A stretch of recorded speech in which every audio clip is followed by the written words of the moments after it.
warahmatullahi wabarakatuh. Alhamdulillah, bismillah, alhamdulillah. Wassalatu wassalamu ala rasulillah sayyidina wa maulana Muhammad ibn Abdillah wa ala alihi wa sahbihi wa man wala hamdan. Ilahi anta maqsudi wa ridhaka matlubi a'tini mahabbataka wa rahmataka. Allahumma rabbi ishrah li sadri wa yassir li amri wahlul 'uqdatam min lisani yafqahu qawli. Assalamualaikum ya malik zaman wa ya imam al-makan ya qaimam bil rahman. Agisni ya syekhi ya mursyid ya syekh mursyid kamil kamil sidi syamat sahib rafatal arifin al-fatihah. A'udzu billahi minasyaitonir rajim. Bismillahirrahmanirrahim. Alhamdulillahi rabbil alamin arrahmanir rahim maliki yaumiddin. Iyyaka na'budu wa iyyaka nasta'in ihdinas siratal mustaqim siratal ladzina an'amta 'alaihim ghairil maghdubi 'alaihim waladdallin. Pertama-tama yang paling utama mari kita panjatkan puja-puji serta syukur kita kehadirat Allah. Salawat beserta salam tak lupa kita curah limpahkan ke hariban junjungan alam, yakni insan pilihan makhluk utusan Tuhan. Dia tak lain dan tak bukan habibana wa nabiyana sayyidina Muhammad sallallahu alaihi wa alihi wasallam, dan juga kepada keluarganya, tabi'in, tabi'at, dan mudah-mudahan sampai kepada kita semua. Hadirin rahimakumullah, alhamdulillah di kesempatan yang berbahagia ini kita semua diberi kekuatan oleh Allah untuk mencari ilmu dalam kajian Miftahus Sudur karya agung dari guru agung, yakni Miftahus Sudur karya guru agung Pangarsa Abah Syekh Ahmad Sahibil Afatajul Arifin. Ikhwan wal akhwat rahimakumullah, kita pasangkan niat dalam hati kita untuk mencari ilmu. Baginda Rasulullah sallallahu alaihi wasallam bersabda dalam sabdanya, "Talabul ilmi faridatun 'ala kulli muslimin wal muslimat." Mencari ilmu hukumnya faridah, wajib untuk kaum muslimin wal muslimat. Kenapa? Karena dengan ilmu seseorang terarah, bahkan ibadahnya pun akan sah kalau ditimbang dengan ilmu. Sebagaimana baginda Rasulullah SAW bersabda, "Al-amal bila ilmin madudatun la tuqbalu." Bila mana seseorang beramal tanpa ilmu, mardudatun la tuqbalu, maka amalnya tak akan diterima oleh Allah Subhanahu wa taala. Hadirin rahimakumullah. Dan mudah-mudahan kita semua dalam pencarian ilmu kita mendapatkan ridho Allah Subhanahu wa taala. Dalam hadis baginda Rasul bersabda, "Mayyuridillahu bihi khairan yufaqihu fid-din." Barang siapa yang diridhoi oleh Allah, maka ia akan diberi pemahaman dalam urusan agama. Mudah-mudahan kita semua diberi kekuatan untuk mencari ilmu, kepahaman dalam agama. Itu tanda kita mendapatkan ridho Allah Subhanahu wa taala. Amin ya Allah ya rabbal alamin. Hadirin rahimakumullah. Bagian kedua Pangarsa Abah dalam mukadimahnya membahas sholawat kepada baginda Rasulullah sallallahu alaihi wasallam, dan beliau pun melanjutkan dengan berkata wa ba'du. Sesudahnya beliau basmalah, alhamdulillah beserta sholawat kepada baginda Rasul, beliau berkata, fa'alamu ma'asyiral ikhwan, ketahuilah wahai para ikhwan. Di sini beliau merendahkan dirinya, tidak memanggil kepada murid-muridnya dengan kalimah ma'asyiral murid, tapi dengan kalimah ma'asyiral ikhwan. Beliau tidak merasa menggurui, tapi bukan berarti kita tidak diakui muridnya. Mudah-mudahan kita semua diakui muridnya. Amin ya Allah ya rabbal alamin. Ma'asyiral ikhwan, beliau merendahkan diri dengan memanggil muridnya dengan kalimat ikhwan, dan beliau pun berdoa untuk murid-muridnya, ja'alanallahu wa iyyakum minadz-dzakirina lahu katsira. Mudah-mudahan Allah Subhanahu wa taala menjadikan kita semua dari golongan wa iyyakum minadz-dzakirin, dari golongan orang yang berzikir kepada Allah Subhanahu wa taala katsira, yang sebanyak-banyaknya. Wa minal ladzina la tulhim amwaluhum wala auladuhum an dzikrillah. Dan mudah-mudahan Allah menjadikan kita semua dari golongan yang Wa minal ladina, dan dari golongan la tulhihim, yang tidak melalaikan kepada mereka amwaluhum wala auladuhum, hartanya dan anak-anaknya, an zikrillah, dari zikir kepada Allah, dari ingat kepada Allah Subhanahu wa taala. Amin ya Allah ya rabbal alamin. Abah berdoa kita semua mudah-mudahan dijadikan orang yang berzikir kepada Allah yang sebanyak-banyaknya, dan dari golongan yang tidak melupakan hartanya dan anak-anaknya dari zikir kepada Allah Subhanahu wa taala, yang tidak melalaikan harta dan anaknya dari zikir kepada Allah Subhanahu wa taala. Kenapa? Saking pentingnya zikir, Abah berkata inna dzikra min a'dhamil umuril fadail.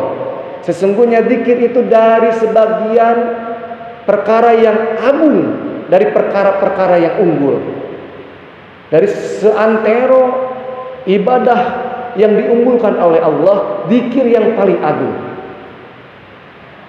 Wafdalul qurbat, dan paling utama kita mendekatkan diri kepada Allah Subhanahu wa taala dengan cara berzikir kepada Allah Subhanahu wa taala. Wa usulil wasail, dan zikir sebagai alat usul kita kepada Allah Subhanahu wa taala, dan sebagai alat sampainya wasail, pelantara kepada kita semua. Contoh kita belajar Thariqah Qadiriyah wa Naqsabandiyah, jalur pondok pesantren Suryalaya, ia mendawamkan zikir. Barang siapa murid mendawamkan zikir, maka guru-gurunya akan menjadi wasilah murid itu wusul kepada Allah. Dan barang siapa murid tidak mengamalkan zikirnya, maka guru-gurunya tidak akan menjadi wasilah wusulnya ia kepada Allah. Maka zikir itu menjadi alat terhubungnya antara murid dan guru. Ketika zikirnya ia tinggalkan, maka wasilah gurunya akan terputus darinya. Dan barang siapa berzikir dengan mudawamah, dilaksanakan zikirnya dengan teratur, istiqomah, maka zikir itu menjadi pengikat antara murid dan gurunya. Jadi bagi ikhwan Thariqah Qadiriyah wa Naqsabandiyah jalur pondok pesantren Suryalaya, kalaulah ikhwan tidak mengamalkan zikirnya, maka secara tidak langsung ia telah memutuskan hubungan antara guru dan murid, antara guru dan dia. Kalau ia amalkan dengan istiqomah, maka secara tidak langsung ia telah menyambungkan hubungan antara guru dan dia, muridnya. Hadirin rahimakumullah. Wala dzikrullahi akbar, dan sesungguhnya zikir itu adalah pekerjaan yang agung. Ini jadi sandaran dalil. Abah mengatakan inna dzikra min a'dhamil umuril fadail, bahwa zikir itu paling unggul.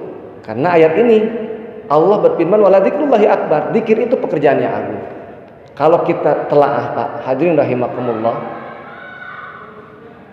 dari berbagai ibadah, titik awal seseorang mengerjakan semua ibadah yaitu ingat kepada Allah. Orang yang tidak ingat mungkin jauh sekali untuk beribadah kepada Allah Subhanahu wa taala. Berawal dari ingat dahulu, maka seseorang beranjak melakukan ibadah-ibadah kepada Allah Subhanahu wa taala. Maka lupa kepada Allah menjadi ra'sul ma'asyi, jadi pokoknya biangnya maksiat. Dalam ayat yang lain Allah berfirman, ya ayyuhalladzina amanu dzkurullaha dzikran katsira wasabbihuhu bukratan wa asila. Wahai orang-orang yang beriman, ingatlah kalian kepada Allah Subhanahu wa taala dzikran katsira, dengan zikir yang sebanyak-banyaknya. Saya telah membahas bagian kedua, zikir yang banyak itu zikir yang banyak terhitung dan banyak yang tidak terhitung. Ya Latif dalam khotaman amaliyah Thariqah Qadiriyah wa Naqsabandiyah mungkin buat kita banyak 16.000 sekian. Tapi yang dimaksud kasiro di sini banyak yang tidak terhitung. Banyaknya itu tidak terhitung, dari pagi sampai sore, dari sore sampai pagi. Wasabbihu bukratan wa asila, dan bertasbihlah kepada Allah dari pagi hingga sore, dari sore hingga pagi. timbulnya kita bertasbih, memuji, memahasucikan Allah, memuji Allah, itu atas dasar ingat kita kepada Allah Subhanahu wa taala.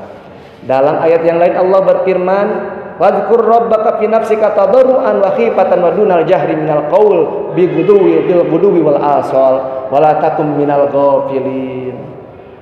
Abah di sini menuliskan, memindahkan ayat-ayat Al-Qur'an pada kitabnya sebagai sandaran dasar hukum buat kita murid-muridnya dalam mengerjakan, mengamalkan zikir. Jangan ragu, karena zikir ini berdasarkan ayat-ayat Allah Subhanahu wa taala, berdasarkan hukum yang dibawa oleh baginda Rasulullah sallallahu alaihi wasallam. Wadhkur rabbaka, Allah berfirman, ingatlah kepada Tuhanmu, pinafsika dalam jiwamu, tadarruan, dalam keadaan tadarruan, merendahkan diri, wakhifatan wadunal jahri minal qaul, dengan samar tanpa suara, bil guduwi wal asal, di waktu pagi dan sore, wala takum minal ghafilin, jangan sampai kita tergolong orang-orang yang lupa kepada Allah Subhanahu wa taala. Hadirin rahimakumullah, larangan Allah dalam ayat ini, wala takum minal ghafilin, jangan sampai kita menjadi orang yang lupa kepada Allah Subhanahu wa taala. Bahaya ketika kita lupa kepada Allah. Dari situlah awal maksiat kita kerjakan, awal kesalahan kita kerjakan, dari lupa kepada Allah Subhanahu wa taala. Dalam ayat yang lain Allah berfirman, alladzina amanu wa tatma'innu qulubuhum bidzikrillah, ala bidzikrillah tatma'innul qulub. Orang-orang yang beriman, wa tatma'innu qulub, yang tenang hatinya, tenang jiwanya, bidzikrillah, dengan ingat kepada Allah. Ala bidzikrillah, ingatlah, kata Allah, dengan ingat kepada Allah, dengan zikir kepada Allah, tatmainnul qulub, akan menenangkan hati kita, menenangkan jiwa kita. Hadirin rahimakumullah, puncak kebahagiaan di dunia maupun di akhirat adalah ketenangan jiwa. Sebagaimana ayat yang lain Allah berfirman, ya ayyatuhan nafsul mutmainnah, irji'i ila rabbiki radiyatan mardiyah, fadkhuli fi ibadi wadkhuli jannati. Yang dipanggil oleh Allah jiwa yang tenang, hati yang tenang. Puncak kebahagiaan adalah ketenangan jiwa, ketenangan hati. Hanya dengan berzikir ketenangan jiwa akan kita raih. Dengan cara berzikir ketenangan jiwa akan kita dapatkan. Bukan dengan harta yang banyak, bukan dengan pangkat yang tinggi, tapi dengan berzikir kepada Allah kita akan meraih ketenangan batin kita, qalbu dan jiwa kita. Allah berfirman dalam ayat yang lain, ya ayyuhalladzina amanu la tulhikum amwalukum wala auladukum an dzikrillah. Hai orang-orang yang beriman, la tulhikum, jangan melalaikan kepada kalian semua, amwalukum wala auladukum, harta kalian, anak-anak kalian, an dzikrillah, dari ingat kepada Allah Subhanahu wa taala. Wa may yaf'al dzalika faulaika humul khasirun, barang siapa yang sampai lupa kepada Allah dengan hartanya, dengan anak-anaknya, melupakan kepada Allah, faulaika humul khasirun, maka ia tergolong orang yang rugi. Tsumma na'udzubillahi min dzalik. Kita semua tidak mau rugi, baik rugi di dunia maupun di akhirat, kita enggak mau rugi.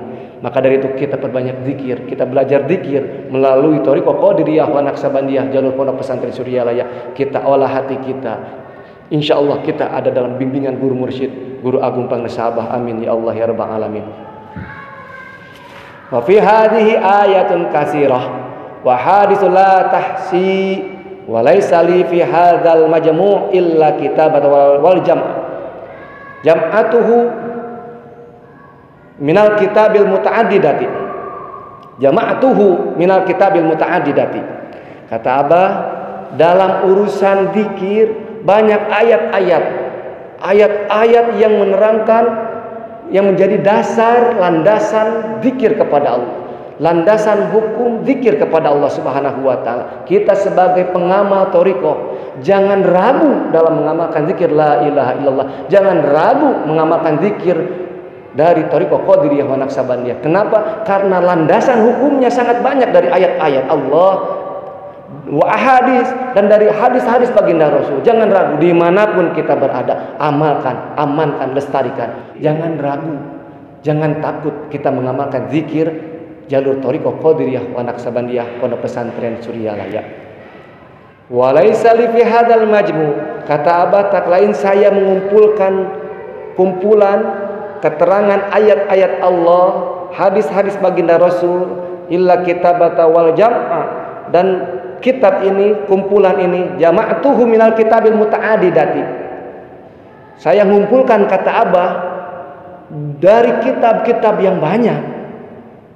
Wa khassatuha, dan mengkhususkan saya dalam pengambilan landasan hukum zikir kepada Allah melalui jalur thariqah qadiriyah wa naqsabandiyah yang tertulis dalam kitab ini, yang tertuang dalam kitab ini, min siril asrar, dari kitab Sirul Asrar karya Agung Syekh Abdul Qadir Al-Jilan, wal gunyatu li talibi tariqil haq, dan dari kitab Gunyatu li talibi tariqil haq azza wa jalla, wa jam'i usulil auliya, dari kitab Jami'u Usulil Auliya, wa Khazinatil Asrar, dan dari kitab Khazinatil Asrar, wa Qalaidil Jawahir, wa Futuhil Arifin, wa Tanwirul Qulub, wa Fiyudatil Rabbani, wa min Husaniyah, wa ghairiha. Banyak, kata Abah.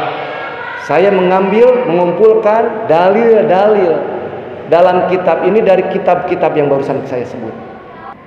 Min kalamil ulama'ir rasyikhina was sulaha'il arifin, landasan-landasan ayat-ayat hadis, dan bahkan dari ucapan-ucapan karya-karya ulama-ulama yang soleh dan arif billah, adamallahu manfaatahu.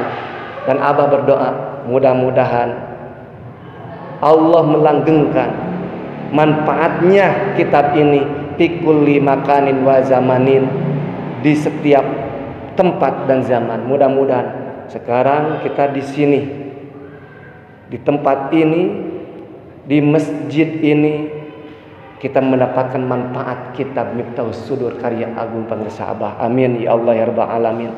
Mungkin Pengersa Abah menuliskan kitab ini beberapa puluh tahun yang lalu, dan kita bahas kitab Miftahus Sudur pada masa ini. Kata Abah, mudah-mudahan Allah mendawamkan, melanggengkan manfaatnya pikuli makanin wa zamanin, di setiap tempat dan waktu sampai akhir zaman, bisyafaatin Nabi Muhammadin sallallahu alaihi wasallam, dengan syafaat pertolongan baginda Rasul Nabi Muhammad sallallahu alaihi wasallam, sayyidil insi wal jan, sebagaimana baginda Rasul adalah pimpinan manusia dan jin.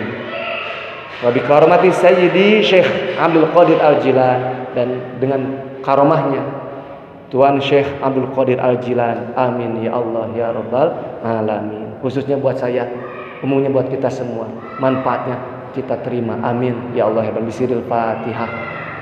A'udzubillahi minasyaitonirrajim. Bismillahirrahmanirrahim. Alhamdulillahirabbil alamin. Arrahmanirrahim. Maliki yaumiddin. Iyyaka na'budu wa iyyaka nasta'in. Ihdinas siratal mustaqim. Siratal ladzina an'amta 'alaihim ghairil maghdubi 'alaihim waladdallin. Rabbighfirli. Amin. Muqaddimah Miftahus Sudur telah kita bahas. Insyaallah pembahasan kedepannya pasal pertama, Faslul awal fi bayani mahiyati nafi wal isbat. Pasal yang pertama, Pengersa Abah membahas kalimat thayyibah la ilaha illallah. Mudah-mudahan kita semua senantiasa ada dalam keadaan sehat walafiat, istiqomah dalam kajian Miftahus Sudur. Wallahul muwaffiq ila aqwamit thoriq. Wassalamualaikum warahmatullahi wabarakatuh.